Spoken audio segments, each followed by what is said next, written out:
Beautiful people, welcome to Fundoo programming. मैं हूं आपका दोस्त फंडू बॉय। दोस्तों, एक बार अपनी जिंदगी से हारे हुए कुछ लोग लाओ त्सु के पास पहुंचे और बोले, हे गुरुजी, हम दिन रात मेहनत करते हैं और अपना खून पसीना एक करके जी जान से सफलता हासिल करने की कोशिश करते हैं ताकि हम अपने और अपने परिवार को एक सुकून और शांति से भरी जिंदगी दे सके। लेकिन इतनी सारी कोशिश करने के बावजूद भी हमें हमारी मनचाही सफलता मिल ही नहीं रही है। इसलिए कृपया आप ही हमें सफलता पाने का कोई मूल मंत्र बता दीजिए।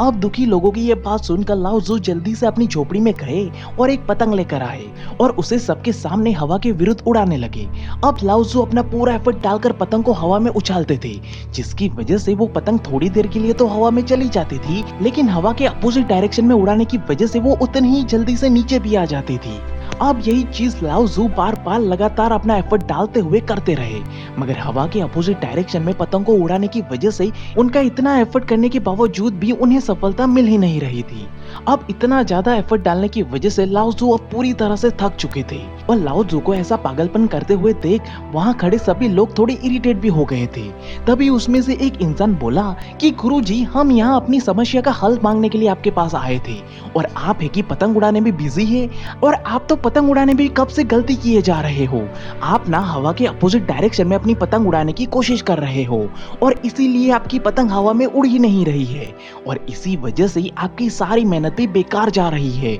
इसके बजाय अगर आप अपनी डायरेक्शन को हल्का सा बदलेंगे और फिर आप एक छोटा सा ही एफर्ट डालोगे तो आपकी ये पतंग हवा में 100% उड़ेगी और उसके लिए आपको इतना ज्यादा एफर्ट भी डालना नहीं पड़ेगा। अब लड़के की ये बात सुनकर लाओ त्सु थोड़ा मुस्कुराए और बोले, बेटा, यही तो मैं तुम्हें समझाना चाहता था कि जब आप अपने आसपास के एटमॉस्फेयर और ट्रेंड के साथ परफेक्टली अलाइन हो जाओगे तब ये नेचर आपको कम से कम एफर्ट में भी एक्सट्रीम लेवल की सफलता देगी, जिसे कहते हैं ताओ। यानी कि जब आप अपने आप को और अपने एक्शन को यूनिवर्स के अकॉर्डिंगली परफेक्टली रिदम में अलाइन कर लेते हो, तब ये यूनिवर्स आपको बिना ज्यादा एफर्ट के भी उस लेवल की सफलता हासिल करके देगा जिसकी कल्पना कभी आपने सपने में भी नहीं की होगी। लेकिन अगर आपने यूनिवर्स की ये नेचुरल रिदम के साथ परफेक्टली अलाइन ही नहीं किया और बिना सोचे समझे अंधाधुंध मेहनत ही करते रहोगे तो वो एफर्ट आपके लिए कियोस बन जाएगा। यानी कि अगर आप हवा की विपरीत दिशा में अपनी पतंग उड़ाने की कोशिश करोगे तो वो कभी नहीं उड़ेगी, जिसकी वजह से आप दुखी रहोगे, परेशान रहोगे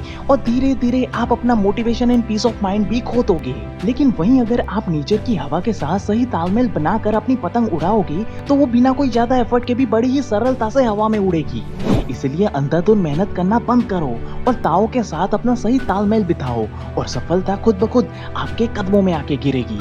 जैसे कि गूगल की नौकरी छोड़ने के बाद केविन ने फोरस्क्वेयर और फ्लिकर जैसी वेबसाइट से इंस्पायर होकर एक iOS ऐप बर्बन को मार्केट में लॉन्च किया, लेकिन मार्केट में लॉन्च करते ही वो पूरी तरह से फेल हो गई। लोग इस ऐप को इतना ज्यादा पसंद नहीं कर रहे थे, मगर वहीं इस ऐप में एक फोटो शेयरिंग मॉड्यूल भी था जिसमें यूजर अपनी फोटो को बिना अपने फोन में स्टोर किए बगैर ही डायरेक्टली इंटरनेट पे फिल्टर लगाकर शेयर कर सकते थे, जो कि लोगों के बीच में काफी लोकप्रिय बना था। अब ऐसे समय भी केविन जिद्दी होने के बजाय चतुर बन गए और नेचर की हार्मोनी के साथ तालमेल मिलाते हुए उन्होंने अगले 7 दिन में अपने एप्लीकेशन से वो सारे बेकार के फंक्शन हटा दिए और सिर्फ फोटो शेयरिंग का ही एक ऑप्शन रखा और अपनी एप्लीकेशन को फिर से लॉन्च कर दिया। और लॉन्च करने के साथ ही जस्टिन बीबर और रायन सीक्रेट्स जैसे कई महान हस्तियों ने भी इस ऐप को डाउनलोड किया और देखते ही देखते उसने करोड़ों का यूजर बेस भी बना लिया, जिसे आज हम इंस्टाग्राम के नाम से जानते हैं। अब इस सच्चाई को अगर आप ध्यान से देखोगे तो आपको पता चलेगा कि केविन को ये सफलता इसलिए मिल पाई क्योंकि केविन ने ताओ को समझते हुए नेचर की बहती हुई हवा के साथ अपने एफर्ट का सही तालमेल बिठा लिया था।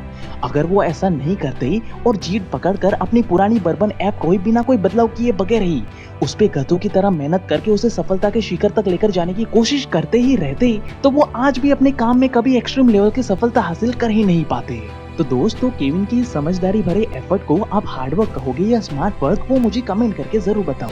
वहीं अब दोस्तों, एक बार एक बूढ़ा आदमी गांव से शहर आया और एक हार्डवेयर की दुकान पे चला गया ताकि वो एक बेहतरीन क्वालिटी की आरी खरीद सके।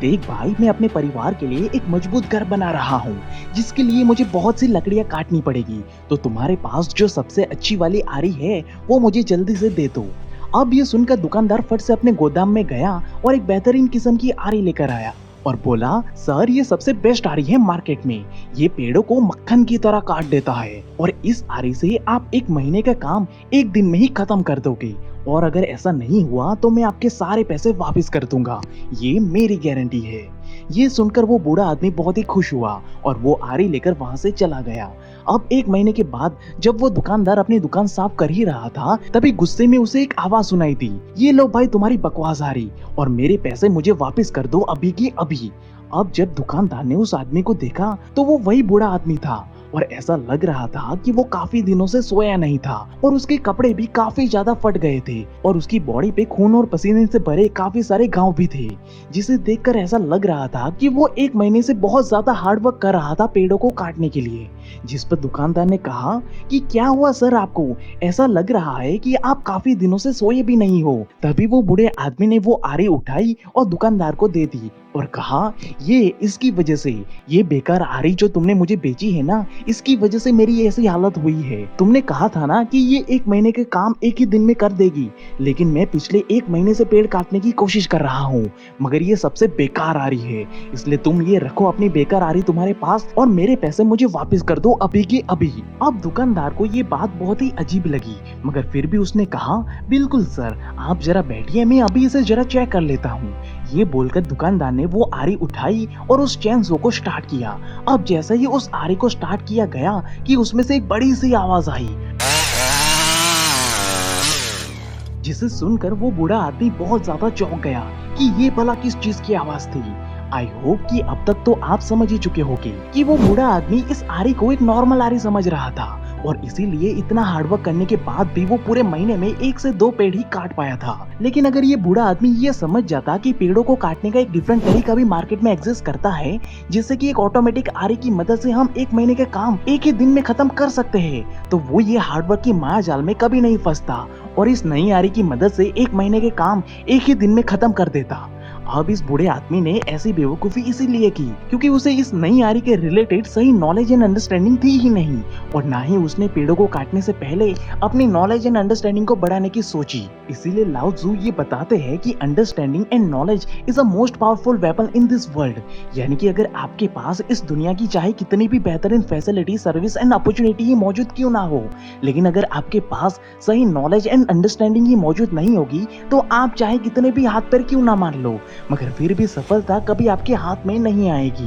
क्योंकि अगर आप किसी भी सफल इंसान और एक असफल इंसान को बारीकी से ऑब्जर्व करोगे तो आपको ये पता चलेगा कि कोई एक इंसान है जो अपना दिन रात एक करके मेहनत तो बहुत किए जा रहा है, मगर फिर भी सफलता उसे कहीं दूर दूर तक मिल ही नहीं रही है। क्यों? क्योंकि भाई उसके पास उस काम को करने का सही नॉलेज एंड अंडरस्टैंडिंग है ही नहीं, इसलिए वो बार बार लगातार उसमें फेल होते ही जा रहा है। जबकि वहीं उसी काम को कोई दूसरा इंसान भी एक ही बारी में करके एक्सट्रीम लेवल की सफलता हासिल करके आगे निकल जाता है। क्यों? क्योंकि उस इंसान ने उस काम को करने से पहले सही नॉलेज के साथ एक राइट अंडरस्टैंडिंग बहुत ही बारीकी से अपने अंदर डेवलप की है, जिसके बदौलत ही वो अपनी नॉलेज एंड अंडरस्टैंडिंग के धार पे पूरी दुनिया में अपनी जीत का डंका बजा रहा है। इसलिए लाओ त्सु नॉलेज एंड अंडरस्टैंडिंग को दुनिया का सबसे पावरफुल वेपन कहते हैं।